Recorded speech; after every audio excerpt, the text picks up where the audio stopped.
Hi everyone, Santoshi mini blog আপনার সবাইকে স্বাগত।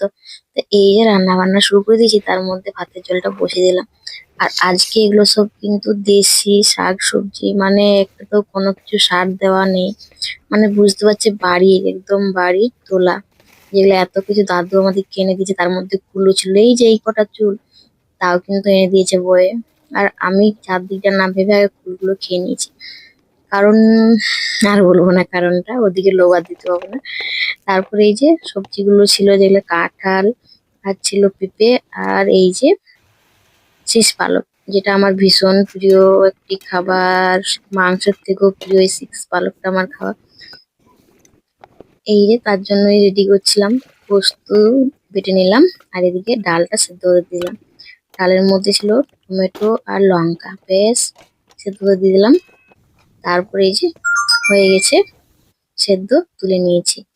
এরপর পেঁয়াজ দিয়ে ভালো করে ভেজে নিতে হবে। পেঁয়াজটা ভাজা হয়ে গেলে দিয়ে দেবো টমেটো। টমেটো ভালো করে ভেজে এরপর দিয়ে দেবো এই যে ডাঁটাটা। এবার শীষ পালকটা অল্প একটু হলুদ দিয়ে কিছুক্ষণ কষে নিতে হবে, যতক্ষণ না লাল লাল হয়ে আসছে। এবার লাল লাল হয়ে এলে পোস্তটা আর 1 চামচ মতো সর্ষে বাটা দিয়ে দিতে হবে। এই যে মানে রান্নার এই রেসিপিটা, শীষ পালকের মানে মিলবন্ধনটা যে কি অসাধারণ। এই একটি খাবার থাকলে কিন্তু আর কিছু লাগে না, পাত সত্যি বলতে অসাধারণ লাগে। তারপর এই যে শুকিয়ে নেবো ডালটা, তার জন্য রসুন দিয়েছিলাম। আর আমার বাড়িতে কুর্তির ডাল এখন ফ্রাই হচ্ছে, তাই না? তারপর নিম ভেজে নেবো, তার জন্য বেগুন আর আলুটাকে অল্প একটু সেদ্ধ করে তুলে নিতে হবে। বেশ সেদ্ধ হয়ে গেছে। এরপর ওই কড়াইয়ের মধ্যে সর্ষের তেল দিয়ে নিমটা ভেজে নিতে হবে। আমি একটু বেশি করে নিম দিয়ে দিলাম।